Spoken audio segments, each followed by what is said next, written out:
Hey, what's happening, fellow do-it-yourselfers who want to save money? It's Scott. Welcome back to OG DIY, and this is a series of LX570 maintenance videos. And so far I've done the rear diff, the center transfer case. We've also done a radiator fluid change. Today we're going to do the front differential, drain and refill. I'm going to share with you all the supplies and tools necessary to get that done. All right, gang, here's what we're using today. First off, we're gonna drain, obviously, the gear oil down into a pan. You need a pan. You need the replacement gear oil. For the splashes and messes, make sure I put cardboard down, which helps preserve the garage floor, and obviously you're gonna need probably some cleanup stuff. Rubber gloves helps you avoid a lot of, mess in your fingernails and hands and whatnot, so I recommend those for sure. Get yourself some eye protection. In my case, it's a 10mm Allen wrench. In this vehicle's case, in this series, LX570s and LandCruisers with the same 570 platform. If for some reason you've got Torx fittings, Torx bolts, nuts, you can use this as well. This is a T55 and it fits in there. So that's doable if you don't happen to have a hex wrench that's got a ratchet head on it. And then I've got a series of washers in here that came, I ordered everything through Blau Parts, and it's a bit of a one-stop shop place to get all of your components for this kind of work. And I bought those from them too. So we're going to see whether or not I need to replace those when we get them off. But that's everything necessary to get this job done. And we're headed there next. First thing we're going to do is unbolt all these undercarriage covers and skid plates so we got full access and we can get after that differential. Okay, we are right under the driver's side front axle, and after taking all the front skid plates off, this gives you access. There is the drain screw. That's the 10mm screw that we're going to remove. But I'm going to show you where the refill is. It's up there. I'm going to have to reposition the camera so you can see it. But we'll undo the refill first because that's the best practice. We do that first. Just in case, if you did this one first and in case you drained the whole thing and you had some problem with that top screw, then you'd be out of luck, SOL. So we're gonna do that top one first, and then we'll drain out of the bottom one, and let me get you a good view of that top one. All right, again, there is the drain, and that's the refill right there. And just remember that when you open this one up, because of the approach to drain and refill is to close this when you've still got a drip coming out of it. There's a good likelihood that you're going to have some drips of gear oil coming out of here. So keep that in mind.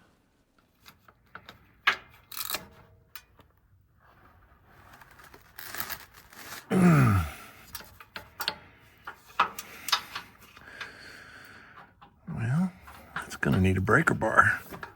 But I used this sort of breaker bar. It's my torque wrench because I need a little extra leverage, and I broke that bolt loose. So it's loose now. Interesting to me, I don't have any fluid coming out of it. Let's see if we get a little bit when we back this out.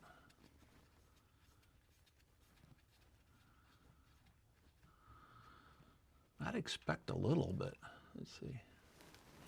Nope. Nothing. Nothing at all. And did the washer stay on? Yeah, the washer stayed on there. So keep that in mind. That can stick on there as that one did. And if you put another washer on it, and that's not a crush washer, that's just a regular washer. Yeah, that's a regular washer, so that can be reused. I put it back on there, and I'm going to clean that up just with a rag. Clean that baby back up. And we're actually going to insert it again. And one of the things I've learned in the rear diff and in the transfer case service, if the top one, the refill plug, has got a little bit of air resistance back on it, when you do the drain will not pour out like a freight train. It'll be a little tougher because it needs air to try to empty. That's the theory anyway. This is a really bizarre one. I probably should adjust where the jack stand is. But instead, I'm gonna hold the drain pan up in the air and try to catch what comes out of there. Yeah, that one wasn't near as tight. Sorry about the picture, probably tough to see. Yeah, here it comes.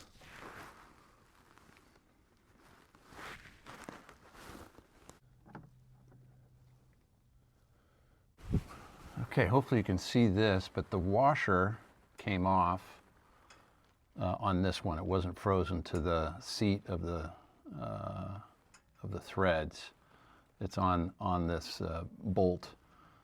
And I cleaned it up, don't see any measurable, this is a magnet on the bottom here, and I don't see any real visual, I should say, major pieces of metal or even minor pieces of metal. So it looks quite clean in general. Certainly the fluid coming out is a bit dirty. I'm gonna go up here and see if by giving this a little air now in the fill port, see if we get some more flow. Nope. Not any more measurable flow, so let's see if I can put that back in. Yeah. So I'll put that in and just get it ready for tightening it down when it comes. Or actually, I'm not going to tighten that down. That's the fill port. So I'll just leave it there for now until this finishes. I'm going to let this go for, a good 10 minutes. And make sure this gets down to a very slow drip so I can get everything possible out of there.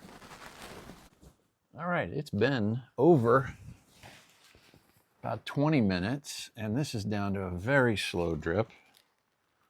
So with the washer back on here, and it's a copper washer,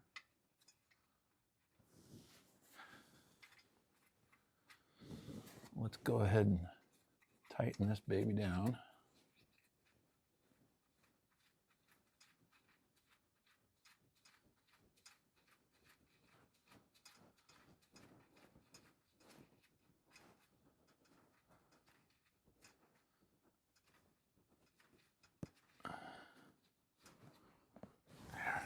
So time to get the pump and the gear oil to put it in. One of 2 quarts that we're going to put in here until it starts to drip on us.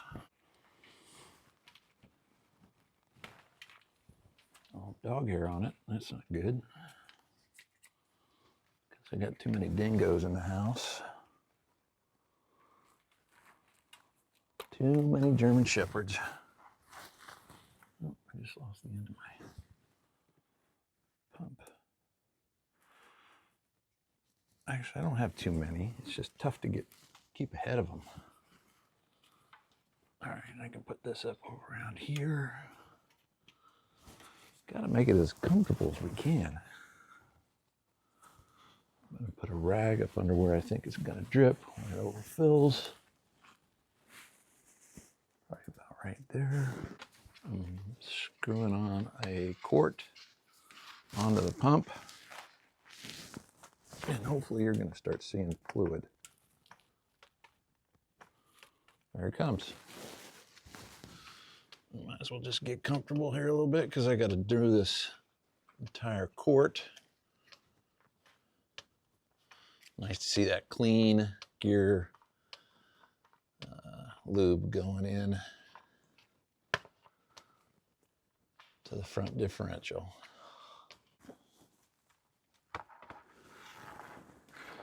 Gives you a look back here, sort of the operation. Got my hands on it. I got a little bit of room in the wheel well, and I'm snaking the pump line right through there. So it goes into the fill tube. All right, we're good. Nothing's let loose. Back to pumping.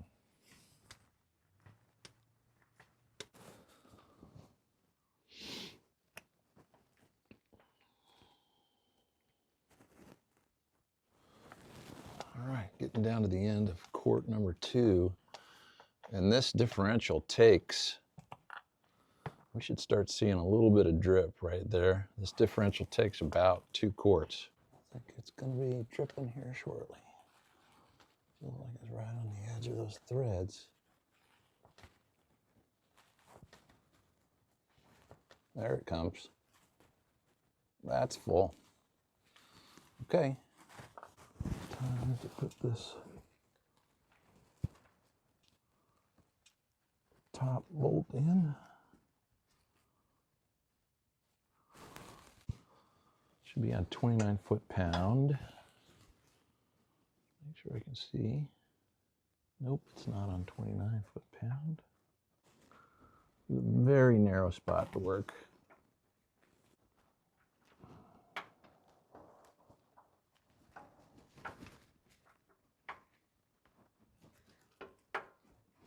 There we go.